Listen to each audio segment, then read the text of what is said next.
Because here's the thing with our system. If you get a work visa, you can, in many cases, apply just to stay in the country once that visa has run out.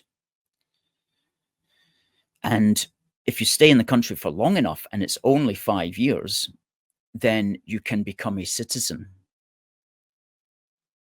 And we have to ask ourselves, why do we have this crazy system?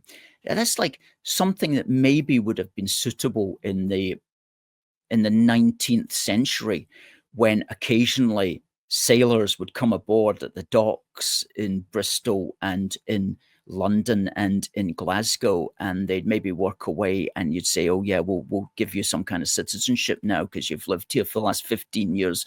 I mean, it's like the world has moved on.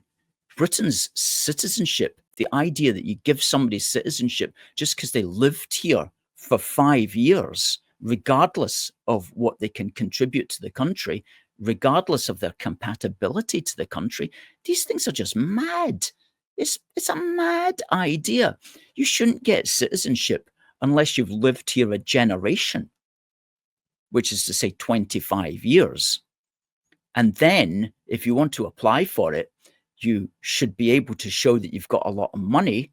And one way of doing that is to purchase it, like maybe £10,000, a citizenship fee of £10,000 after you've lived here for 25 years.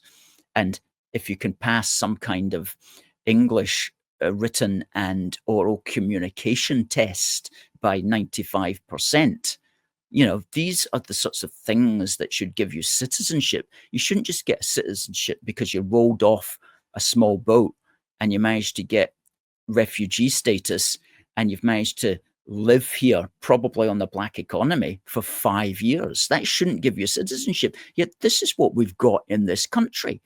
As soon as you examine it, the whole thing is, again, I used the phrase earlier, it's a house of cards. It's ridiculous. And it has to stop.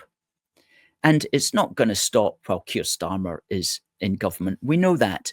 But we can use this time to mainstream and normalize these facts. We can use this time to do that and to find new ways so that when the time is right and when we have sufficiently overthrown the mentality that dominates us at the moment, which is a kind of post-war mentality. Once we've overthrown that, it's going to take a few years, but the John Swinneys of this world, their ideology will just collapse. It will just shatter on the rocks of reality. And one of the ways of doing it is to say you don't get to be a British citizen unless you've lived here for 25 years. What's wrong with that? You don't get to use immigration as any kind of way of seeking long-term indefinite leave to remain. If you come here as an immigrant, you're on a guest worker visa, which gets renewed every 3 years. And if we don't actually need you in 3 years' time, then your visa's not getting renewed and you're going to have to leave. That's how other countries do it. Why in this country, Britain, are we such a walkover? It's because nobody has yet challenged the ridiculous elements of British immigration, asylum, and citizenship policy. Nobody's done that. Well, it's high time that we did. It's high time we called into question the whole idea, not only of mass immigration, but of British citizenship. Why on earth do we give it to other people from around the world?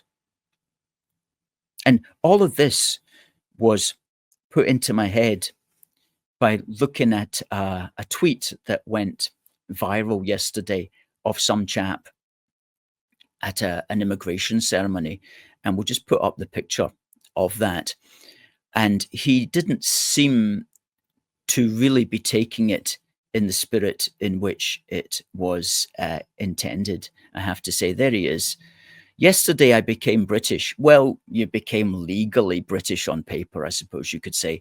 I thought the ceremony will be nationalistic and a bit cringe until the Lord Mayor of Brighton started his speech with Assalamu alaikum.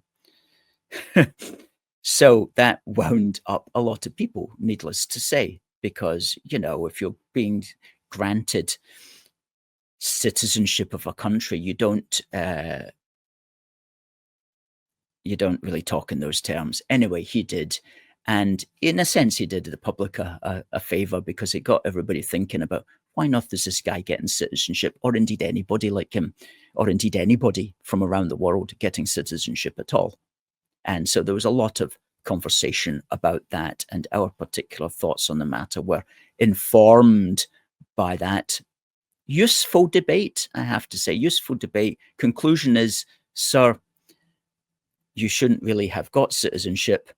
And if we have our way, nobody else is going to get it again, unless they've lived here for a generation with a clean criminal and driving record. And unless they pay 10,000, well, let's make it 50. No, let's make it £25,000 to purchase citizenship a year, £1,000 for every year you've lived here. Like it. I'm writing that down. I like that one. So, in other words, we make it difficult to get British citizenship because it is a precious possession. It's a precious possession.